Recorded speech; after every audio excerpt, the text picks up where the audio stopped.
Sometimes it's hard to tell if the person is sick or if the society that we live in is sickly.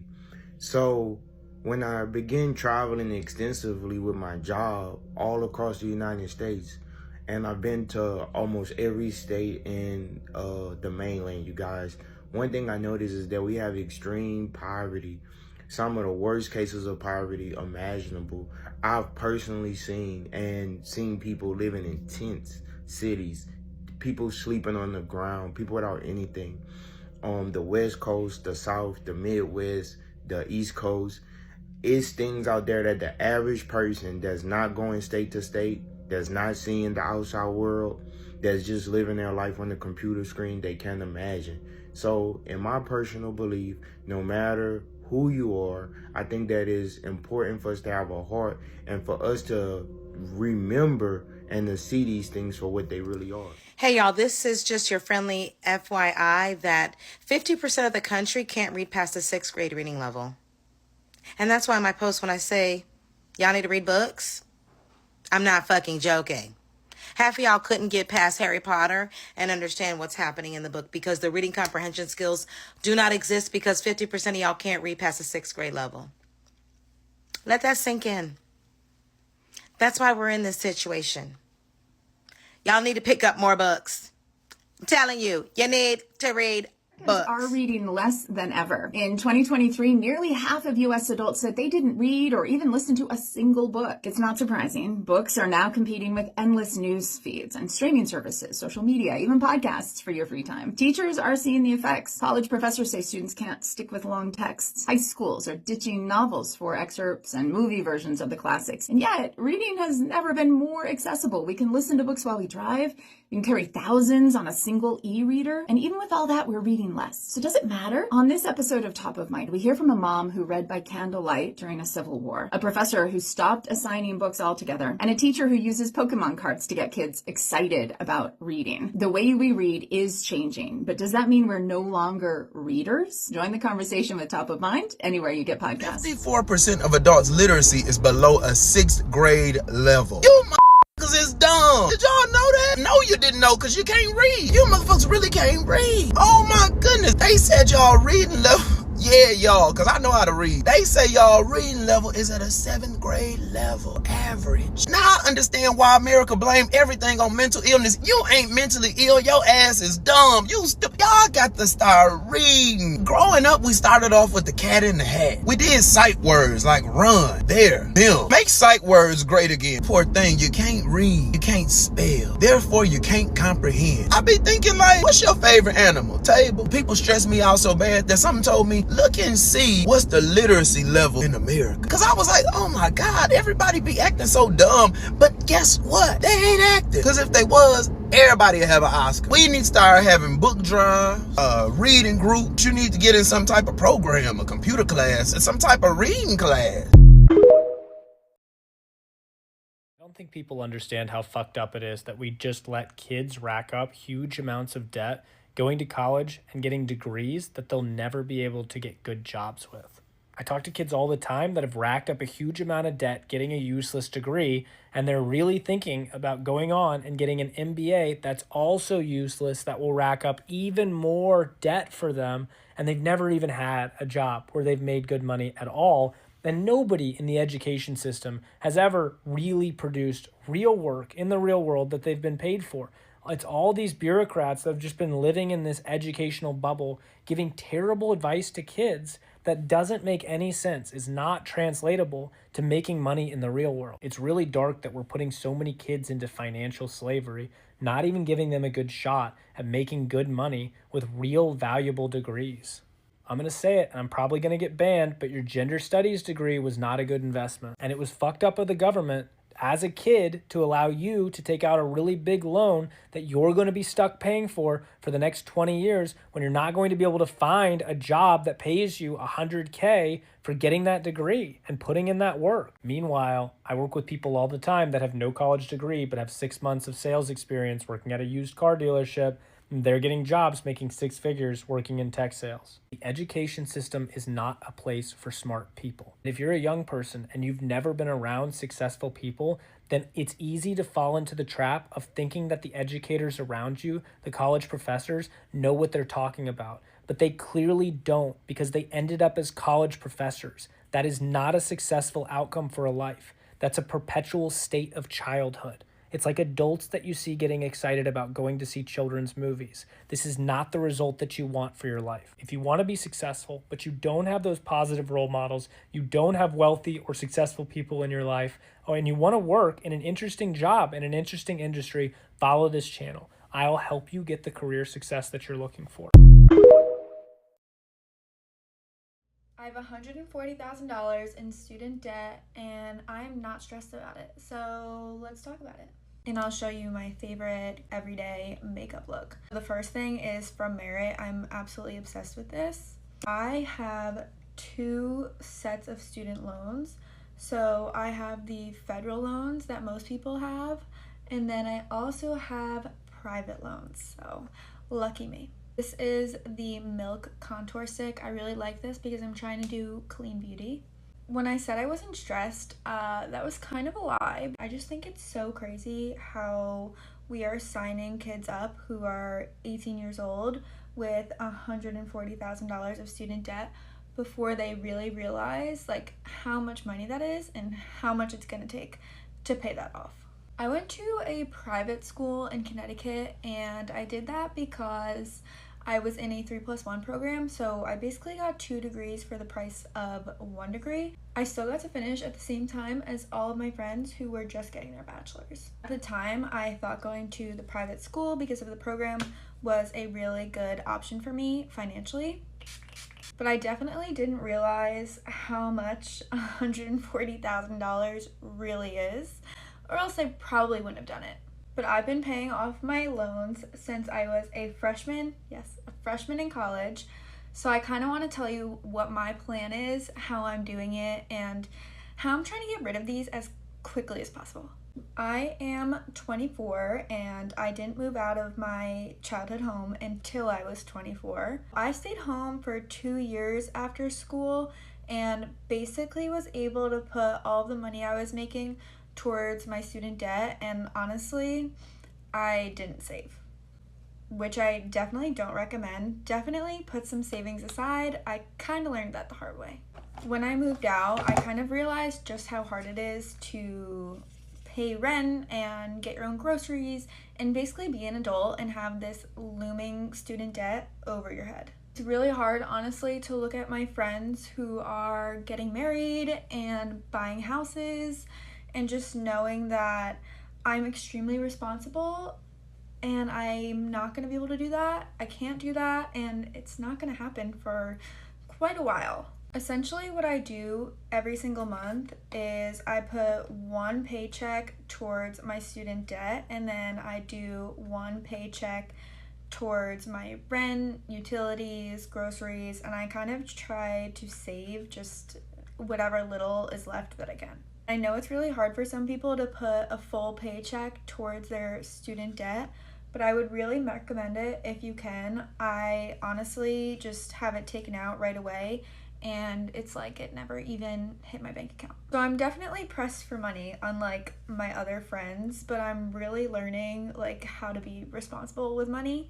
which, you know, I wish I learned when I was 18. For anyone who is starting their payments now for the federal loans, I really recommend putting more than what's due towards it so you can pay down the principal, because that's the thing that's going to get you, because you're just going to be paying interest over time when you could have brought that down a lot earlier. Don't get me wrong, it's really, really hard to have to say no to things, and I definitely feel a lot of anxiety over it that not a lot of my friends, well, actually none of my friends understand. This Merit blush is quite literally my favorite blush ever. I have the Rare Beauty one, and this is incredible. It's also very hard knowing that I'm responsible with my money. I'm paying so much more than I need to be paying towards my student debt every single month, And just knowing that I'm not going to be able to buy a house for a while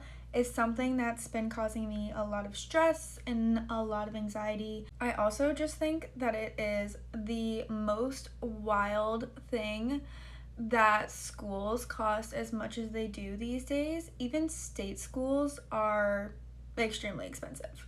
I truly don't understand how taking 5 to 7 classes a semester is gonna cost $69,000 a year. I have no idea how to do this on the camera.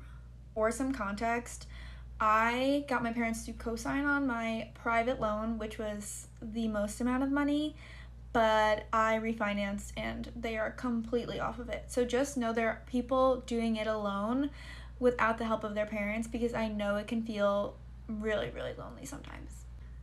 This is like my favorite product in my entire makeup bag. I just think it's so cute. I have to buy or lease a new car soon, and it's just really hard because I really wanted to buy out my car, but I don't really want to add another $20,000-$30,000 of debt on top of this looming student debt that's just right here all the time. This is the everyday makeup look. I need to do something with this greasy hair, but this is kind of what happens every day.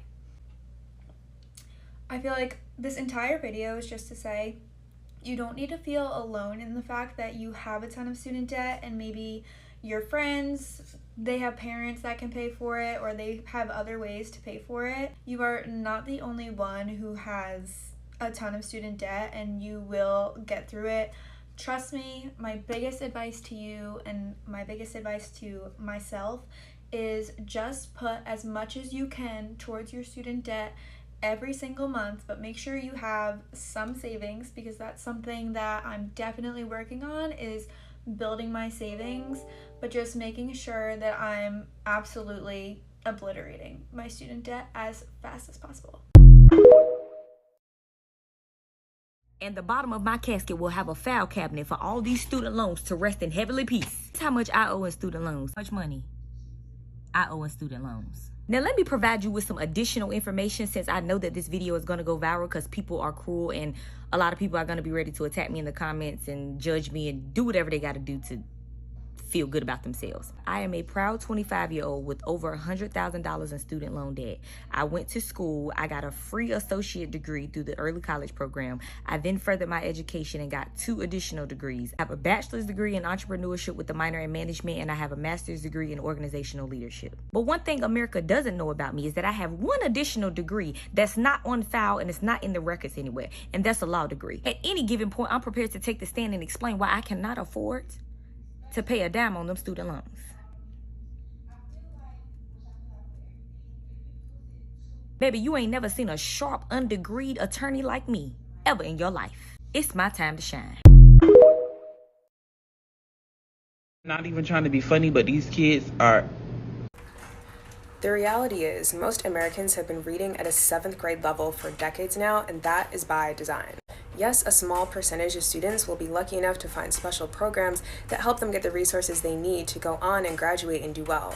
And they'll be set up as examples that the system works, when in reality, the system is set up to fail the vast majority of Americans, so that this country will have a labor force who do not know their rights. And when those students not lucky enough to access special programs graduate into the world where in this country we do not give folks a living wage, they will need to maintain 2 or 3 jobs just to keep their families afloat, so they won't have the capacity to be particularly engaged in their children's educational outcomes. So in this way, the cycle continues. And yes, COVID has absolutely heightened disparities and made things worse, but this country has always ensured that it will have a labor force it can take advantage of.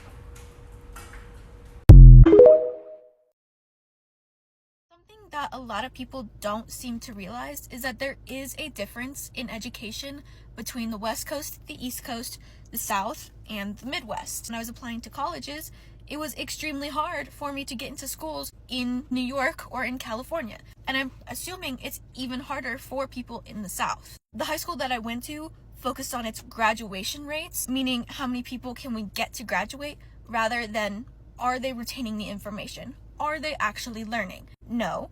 They're memorizing before the SATs, and then giving up senior year. So when then they apply to colleges, they stay in state. Now, if you grew up on the East Coast or on the West Coast, you are more likely to get into these schools because the school districts surrounding those schools, their education system is based off of those colleges, if that makes sense. It's only in America where you can live in a declining education system and vote for a person who wants to take away the Department of Education. Only in America do you think that the person who served on 3 branches of the government is less qualified than a person with a bunch of failed businesses and bankruptcies.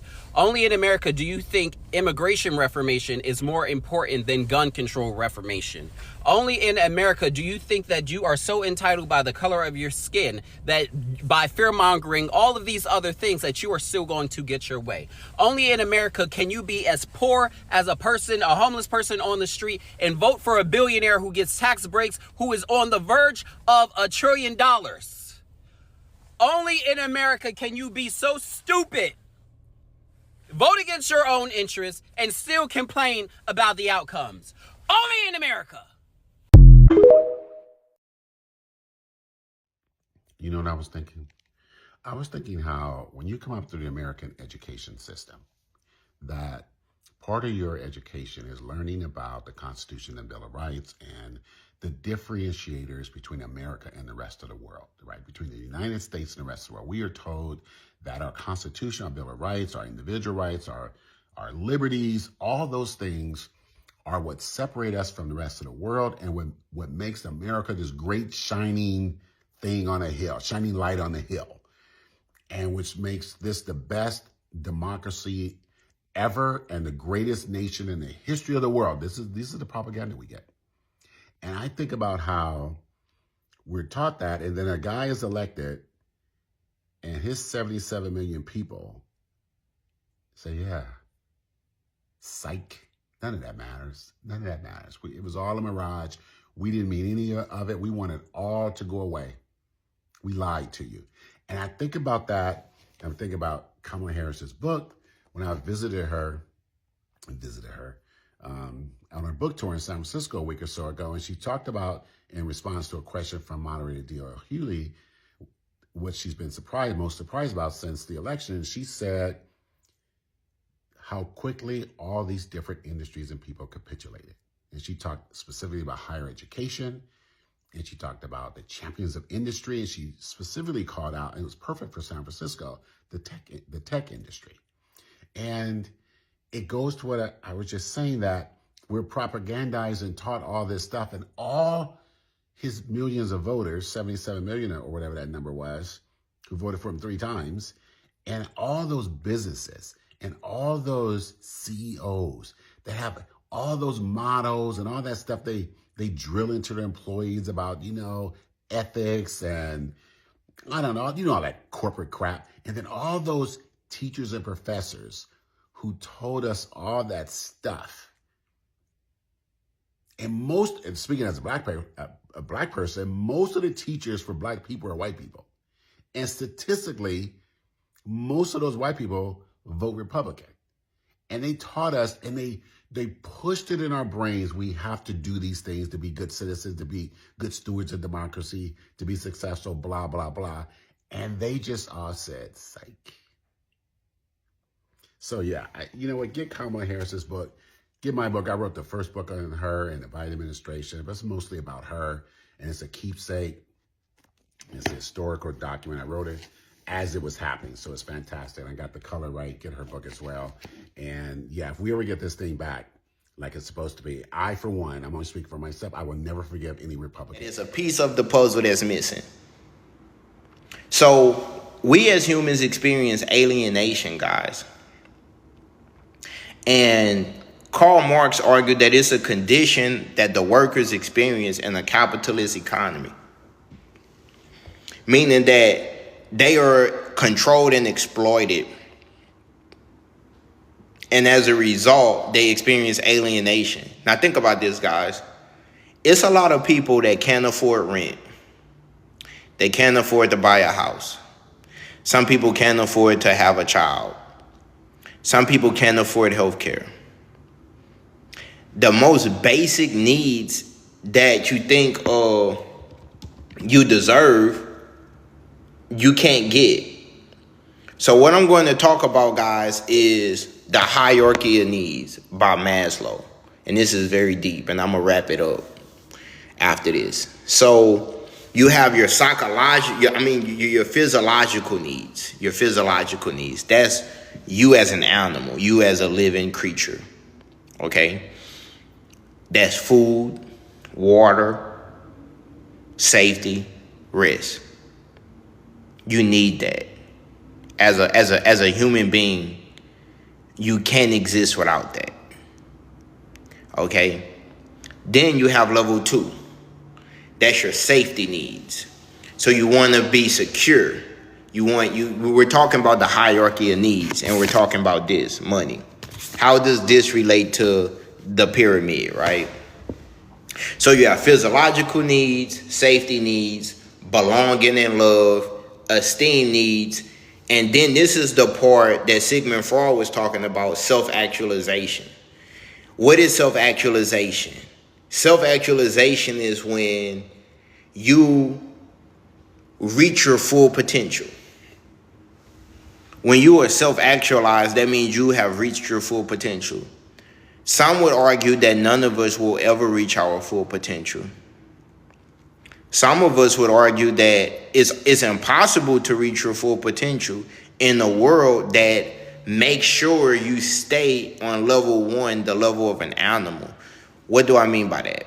I don't mean to be offensive when I say that. What I'm saying is that your physiological needs. When you got up this morning and you went to work, or your mom went to work, or dad went to work, what did they go to work for? Food, water, warmth, rest. They went to work to get their most basic needs met. Okay, why do relationships fail? Why do people feel alienated? Why are so many people suffering? We're going to get to that. Safety needs. Most people want to feel secure and they want to feel safe.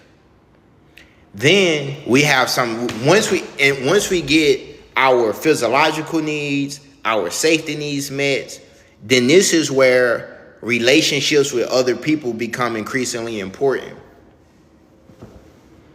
You can't even begin to think about a relationship if you are in a situation that's so bad you can't even get water, you can't even get food, you can't even have warmth or rest.